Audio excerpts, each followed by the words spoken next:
আজকের ভিডিওটা সর্বোচ্চ শেয়ারের আহ্বান জানাচ্ছি।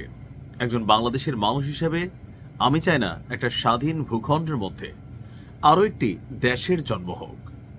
অলরেডি একটা অলিখিত দেশ বা শাসন ব্যবস্থা চালু আছে এই বাংলাদেশের ভূখণ্ডের মধ্যে, আর সেই জায়গাটার নাম হচ্ছে চট্টগ্রাম। চট্টগ্রামের একটা বিশেষ স্থান আছে।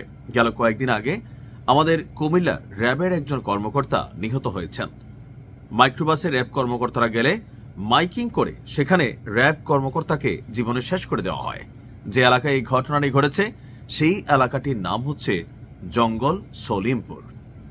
চট্টগ্রামের ভেতরেই, বাংলাদেশের ভেতরে চট্টগ্রাম, আর এই চট্টগ্রাম শহরের খুব কাছাকাছি একটা এলাকা হচ্ছে জঙ্গল সলিমপুর। স্বাধীন দেশের মধ্যে আরেকটা উত্তর কোরিয়া টাইপ রাষ্ট্র, ঢালে ঢালে পাহারা, আপনি চাইলে সেখানে প্রবেশ করতে পারবেন না, রয়েছে বিভিন্ন ধরনের ঝামেলা। চট্টগ্রাম নগরের একবারে সন্নিকটে, তারপরেও আপনার এই ব্যাপারে এখন পর্যন্ত বড় ধরনের কোনো পদক্ষেপ নেওয়া হয়নি। এখানে ঢুকলেই বোঝা যায় যে এটা সাধারণ 5টি এলাকার মতো নয়। পরিচয় ছাড়া প্রথমত প্রবেশ নিষেধ, প্রবেশ মুখে লোহার গেট, পাহাড়ের ঢালে ঢালে আছে পাহারা, অচেনা কাউকে দেখলেই মুহূর্তে চারপাশ থেকে ভেসে আসে সতর্ক সংকেত। বিভিন্ন সূত্র বলছে এই জঙ্গল সলিমপুর 4 দশক ধরে ধীরে ধীরে গড়ে উঠেছে এটি অঘোষিত অধিকৃত রাষ্ট্র, যেখানে রাষ্ট্রের আইন নয়, চলে সন্ত্রাসী গোষ্ঠীদের নিজস্ব আইন। সীতাকুণ্ড উপজেলার সলিমপুর ইউনিয়নে অবস্থিত এই দুর্গম পাহাড়ি এলাকা ভৌগোলিকভাবে যতটা বিচ্ছিন্ন, অন্যদিকে অপরাধ কাঠামোতে ততটাই সুসংগঠিত।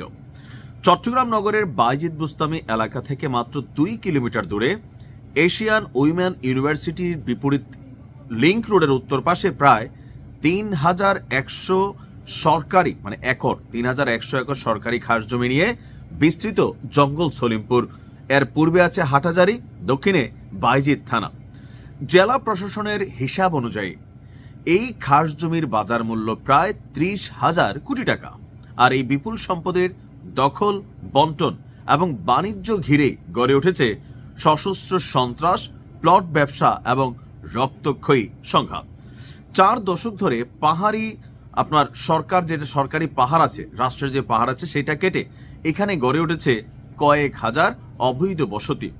পাহাড় কাটা থামেনি কখনোই, বরং সময়ের সঙ্গে সঙ্গে তা হয়েছে আরো পরিকল্পিত এবং সুসংগঠিত। পাহাড় কেটে জমির সমতল করা যেই ভূমিগুলো আছে সেখানে প্লট আকারে বিক্রি, বিদ্যুৎ পানি নিয়ন্ত্রণ, চাঁদাবাজি, মাদক, অস্ত্র ব্যবসা সব মিলিয়ে জঙ্গল সলিমপুর আজ একটি পূর্ণাঙ্গ ছায়া অর্থনীতির কেন্দ্র এবং একটি নিষিদ্ধ ভূখণ্ড। এই অর্থনীতিকে টিকিয়ে রাখতে গড়ে তোলা হয়েছে নিজস্ব সশস্ত্র বাহিনী। এলাকাটি সার্বক্ষণিক পাহারায় থাকে। পাহাড়ের উপর থেকে নজরদারি করা হয় প্রতিটি চলাচলের উপর। বাসিন্দাদের জন্য চালু করা হয়েছে পরিচয়পত্র ব্যবস্থা। বাহির থেকে কেউ এলে বাসিন্দাকে গেট পর্যন্ত এসে পরিচয় নিশ্চিত করে তাকে ভেতরে নিতে হয়। প্রশাসনের গাড়ি ঢুকলেই পাহারাদারদের মাধ্যমে মুহূর্তে খবর ছড়িয়ে পড়ে শুরু হয় সংঘবদ্ধ প্রতিরোধ। আর 2023 সালের 14 সেপ্টেম্বর পাহাড় থেকে অবৈধ স্থাপনা উচ্ছেদ শেষে ফেরার পথে জেলা প্রশাসনের নির্বাহী ম্যাজিস্ট্রেট মোহাম্মদ ওমর ফারুক সহ এখানে অন্তত 20 জনের উপর হামলার শিকার হয়। 2022 সালে র্যাব এবং পুলিশের উপরও একাধিক হামলার ঘটনা ঘটে।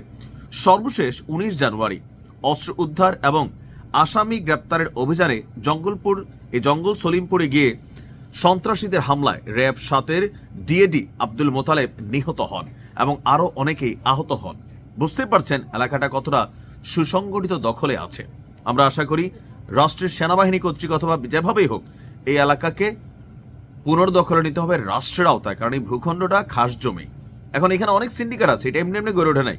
আওয়ামী লীগ ছিল, বিএনপি ছিল, যারাই ক্ষমতায় ছিল 40 বছর যাবৎ রাজনৈতিক দলগুলোর ছত্রছায়ায় এই জঙ্গল সলিমপুর এখন ধরাছোঁয়ার বাইরে। এই সরকারেরও আসলে হয়তো ততটা ক্যাপাবিলিটি নাই। ভবিষ্যতে আমরা আশা করি যারাই আসবেন বাংলাদেশকে সন্ত্রাস মুক্ত রাখবেন। ভালো থাকুন। আসসালামু আলাইকুম।